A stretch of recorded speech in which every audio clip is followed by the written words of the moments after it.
Thank you, Viv. It's very nice of you. And welcome everybody here today. It's a very exciting day. And it's nice to have everybody here. It's a very difficult time at the moment. Obviously, we've all had the experience of cuts through the government review of spending recently, which I think has probably affected everybody in here in one way or another. So there's a great pall of gloom hanging over us for a little while. I would love this day to be a day of celebration. A little bit briefly about the judging process, as Viv said. We had 120 books. I did read them all. And I haven't read a lot of teenage books for quite a while. I used to review them, but I haven't for 4 or 5 years. So it was interesting for me to see them all again, see the range. And it's an enormous, an incredible range of activity. Publishers tend to get forbidden a little bit on days like this, but I think actually publishers have shown a lot of courage in the last 10 years in the way they've innovated in the kinds of books that are available to kids. There's an enormous... I mean, I was thinking about some of the books on our shortlist. If I had turned up in Penguin's offices 25 years ago and said I'd really like to do a book about zombies, people being eviscerated, they would have shown me the door. But there are broader themes as well. And in the 120 books that we actually had to look at, there was some amazing writing, some terrific stuff, some really interesting things, really breaking the boundaries, moving on, and exploring new areas which we haven't done before. So it's a really... I think we should all congratulate ourselves. You should all be congratulated for being part of an incredibly vibrant publishing scene. Authors, designers, editors, illustrators in children's books in general, publishers. We are a fantastic part of Britain's creative economy, and we don't congratulate ourselves enough on that.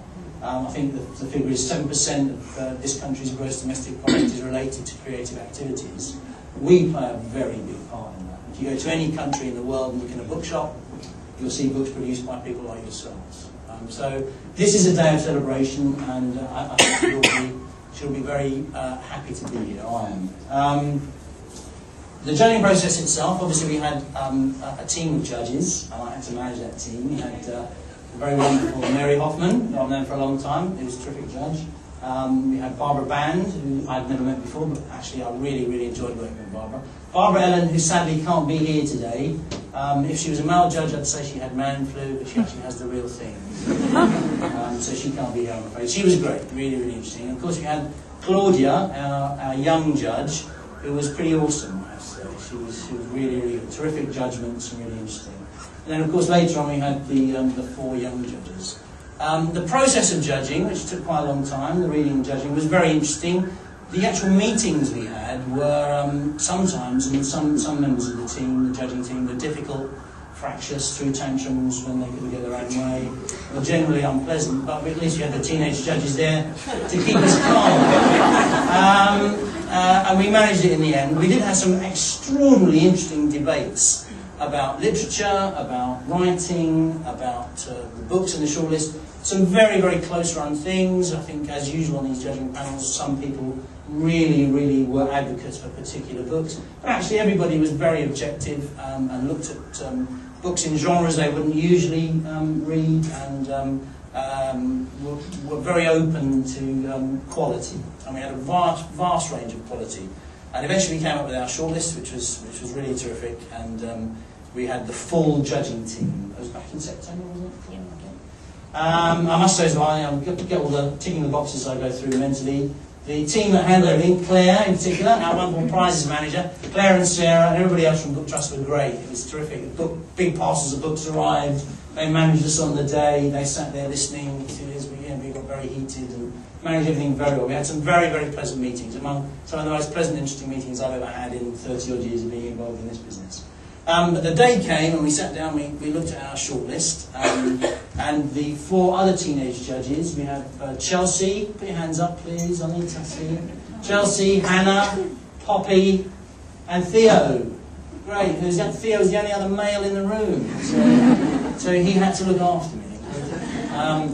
And they were great, and they came along. So there were, I think, 9 people in the room. We all had an equal voice, we all had an equal vote.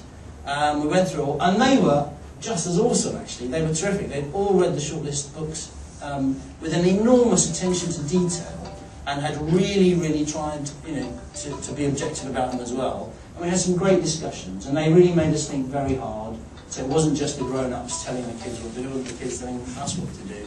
And I thought, as one moment came and we were sitting there talking about it, I was listening to them talk, I thought, what often doesn't get said these days as well is in our society where people talk about teenagers being difficult, and it's a whole world of difficult for the teenagers, Asperger's, all that kind of stuff. I think if the young people that were part of our judging team or anything to go by, we're all in safe hands. I can look forward to a retirement. They're going to support me in retirement, and the country will be in safe hands. I can't wait for actually Claudia to form a cabinet. So we got, and actually, one of the things that they did, because they all wrote short stories to be judges, and Booktrust had this big competition. And I read the short stories, and I thought, wow! And they are really talented. So those 4 short stories I thought were absolutely excellent. So, in general, I mean, I know some of you are in the business of employing people and agents and editors looking for us. Form an orderly queue at the door as they leave. I'm getting them an agent, so you'll be all right. Okay. We got to the point we had the big debate, and we went through everything, and we came up with the shortlisted titles. So I'll just go through those quickly.